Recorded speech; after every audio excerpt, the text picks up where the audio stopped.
Porn देश की अर्थव्यवस्था से लेकर एक इंसान के जीवन तक को प्रभावित करता है। इसका मात्रा बनने से एक युवा पीढ़ी तक दोस्तों बर्बाद हो सकता है। जी हाँ दोस्तों, आप लोगों ने सही सुना, मैं बात कर रहा हूं पॉर्न के बारे में। बढ़ते आबादी के साथ टेक्नोलॉजी भी बहुत जोर शोर से बढ़ रही है। इंडियन एक्सप्रेस के एक रिपोर्ट के मुताबिक भारत पॉर्न देखने के मामले में तीसरे स्थान पर आता है। फिर भी 10 में से 9 पेरेंट्स का यह कहना है कि उनके बच्चे पढ़ाई के लिए इंटरनेट का यूज करते हैं। जय जगन्नाथ दोस्तों, एक market research firm velocity MR के द्वारा प्रस्तुत की गई रिपोर्ट के मुताबिक भारत में 90% अर्बन पेरेंट्स का यह मानना है कि इंटरनेट उनके बच्चों को एजुकेशन में सहायता करता है। आयरॉनिकली यह है कि उनमें से 90% पेरेंट्स ये भी कहते हैं कि पॉपअप उनके बच्चों को अनवांटेड कंटेंट के लिए एक्सपोज करता है। इसीलिए सरकार ने 27 अक्टूबर 2018 में लगभग 827 पॉर्न साइट्स को बैन करने के लिए कदम उठाया है। तो फिर दोस्तों, पोर्नोग्राफी का डेफिनेशन क्या है और इसका शुरुआत कहां से होता है? अलग अलग देशों में इसे किस तरह से देखा जाता है और हमारे देश भारत में इसके ऊपर किस तरह का पाबंदी है, चलिए जानते हैं आज के इस वीडियो में। और इसी तरह का रिसर्च बेस्ड टॉपिक के ऊपर नॉलेज रखने के लिए हमारे चैनल को दोस्तों जरूर सब्सक्राइब करिएगा।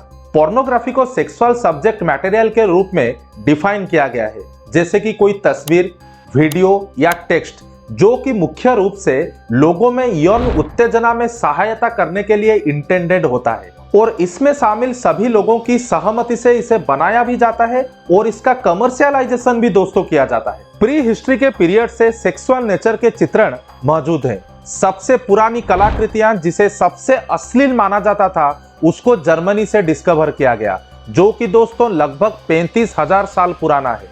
तीसरी शताब्दी में बादशाहन के द्वारा लिखी गई किताब कामसूत्रा में सेक्सुअल बिहेवियर के बारे में प्रोस, पोएट्री, यहाँ तक कि चित्रण तक शामिल है। सन 1748 में ब्रिटिश इंग्लिश टेक्स्ट फैनी हिल्स को पहली ओरिजिनल इंग्लिश प्रोज पोर्नोग्राफी माना जाता था, जो कि इतिहास में सबसे ज्यादा मुकदमा चलाने वाली और प्रतिबंधित पुस्तकों में से एक है। 19वीं सेंचुरी के अंत में थॉमस अल्वा एडिसन के द्वारा अमेरिका में एक मूवी में किस सीन को दर्शाया गया था, जिसको अमेरिका में बहुत निंदा किया गया क्योंकि उसमें अश्लीलता था। उसी समय सन 1896 में यूजिन प्यूरो के द्वारा अपने ही movie bed time for the bride को फ्रांस में बहुत ही प्रशंसा किया गया था। 1969 में एंडी वारहल की ब्लू मूवी नकली सेक्स को दर्शाने वाली पहली फिल्म बन गई, जिसको पूरे अमेरिका में बहुत सारे थियोरेटिकल रिलीज अवेलेबल हो गए। 20वीं सदी के अंत में होम वीडियो और वर्ल्ड वाइड वेब की शुरुआत ने पोर्नोग्राफी व्यवसाय में दुनिया भर में वृद्धि की। 21वीं सदी के बाद लोगों के बीच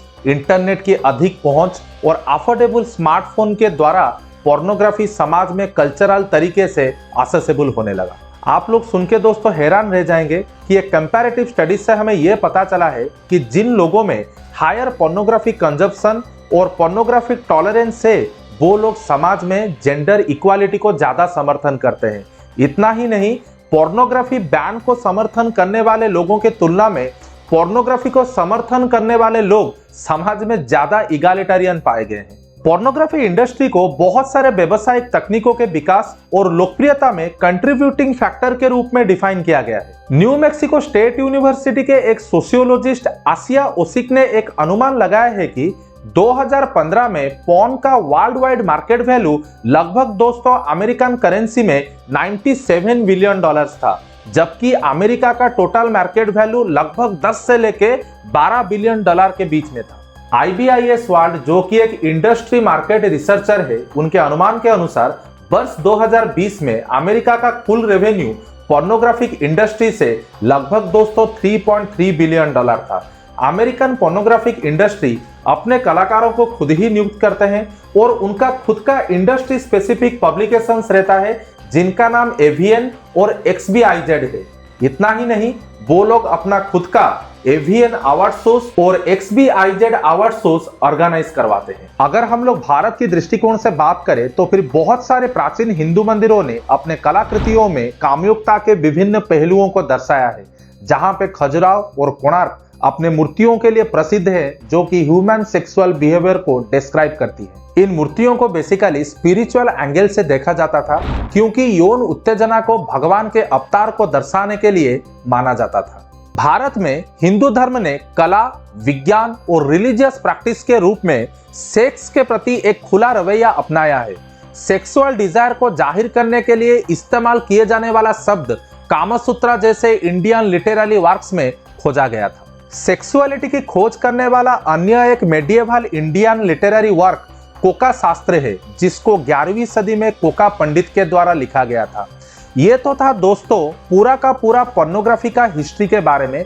अगर हम लोग पोर्नोग्राफी का सेंसरशिप और लीगलिटी के तरफ देखें तो हमें पता चलेगा कि 1969 में डेनमार्क सेंसरशिप को खत्म करने वाला पहला देश बना और इसके बाद धीरे धीरे करके चाइल्ड पोर्नोग्राफी को लीगलाइज कर दिया गया, जिसके चलते इसमें भारी भरकम यानी कि लाखों करोड़ों रुपया का इसमें निवेश हुआ और उसके बाद इस इंडस्ट्री का कमर्शियल प्रोडक्शन बनने लगा। अगर हम लोग भारत में देखें तो जुलाई 2015 में भारत की सर्वोच्च न्यायालय ने पोर्नोग्राफिक वेबसाइट को ब्लॉक करने की सहमति देने से इनकार कर दिया और ये भी कहा कि अपने प्राइवेसी में या घर में बैठकर पॉर्न देखना किसी भी तरह का अपराध नहीं है। आखिर में अक्टूबर 2018 में सरकार ने इंटरनेट सर्विस प्रोवाइडर को उत्तराखंड हाईकोर्ट के एक आदेश के बाद पोर्नोग्राफी कंटेंट की मेजबानी करने वाली लगभग 827 वेबसाइट्स को ब्लॉक करने का निर्देश दिया।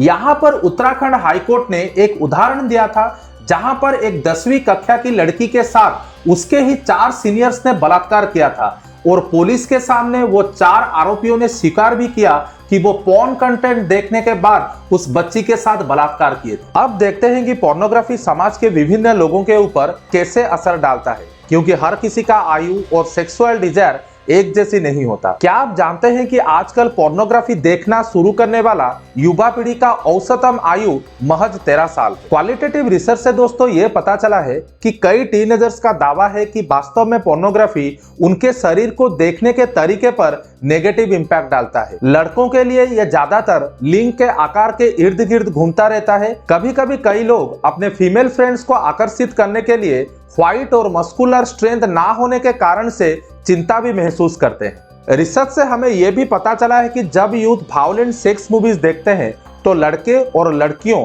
दोनों में सेक्सुअल एग्रेशन लगभग 5 गुना तक अधिक हो जाता है। इसका सबसे बड़ा उदाहरण है नाथन मैथ्यूज, जिसने अपने ही सौतेली बहन को मार डाला, वो भी एक भयानक मूवी देखने के बाद। और जांच के मुताबिक ये पता चला he is an extremely violent sex addict. Berlin के मैक्स प्लैंक इंस्टीट्यूट के रिसर्चर्स ने यह पाया कि पोर्नोग्राफी का बार बार उपयोग से ब्रेन की कन्वेंशनल पोर्नोग्राफी पर प्रतिक्रिया ज्यादातर कम हो जाता है। इसके साथ साथ बच्चों द्वारा पोर्नोग्राफी देखने और एक महिला को सेक्स टूल के रूप में देखने के बीच एक गहरा संबंध का प्रमाण मिला। एक क्रेडिबल डाटा से हमें यह पता चला है कि जो पुरुष पोर्न देखते हैं उनमें से अधिकांश लोग अपने जीवन में सेक्सुअल लाइफ में असंतुष्ट होते हैं, जो कि बार बार पोर्न देखने के प्रकार के कारण भी हो सकता है। पोर्नोग्राफी का दुरुपयोग करने वाले अधिकांश लोगों को फाइनेंशियल, एम्प्लॉयमेंट रिलेटेड और रिलेशनशिप से संबंधित बहुत सी समस्याएं होता है। हालांकि हम लोग पोर्नोग्राफी को हमारा सेक्सुअल नॉलेज को बेहतर करने के लिए एक एजुकेशनल रिसोर्स के तौर पे व्यवहार कर सकते हैं। चाहे चीज कुछ भी हो, उसका ज्यादा व्यवहार होना हमारे सेहत के लिए और हमारे समाज के लिए हानिकारक है। आज के इस वीडियो में मैंने आप लोगों को जो कुछ भी बताया वो जितना हमारे समाज को जानना जरूरी है उतना ही हमारे यंगस्टर्स के लिए भी बहुत जरूरी है। आशा करता हूं इस वीडियो से आप लोगों को काफी इंफॉर्मेशन मिला होगा। इसी तरह के वीडियो में और ला सकूं, हमारे चैनल को लाइक करिए, सब्सक्राइब करिए। मिलते हैं अगले एक सुंदर से वीडियो में। आज के लिए इतना ही। जय हिंद।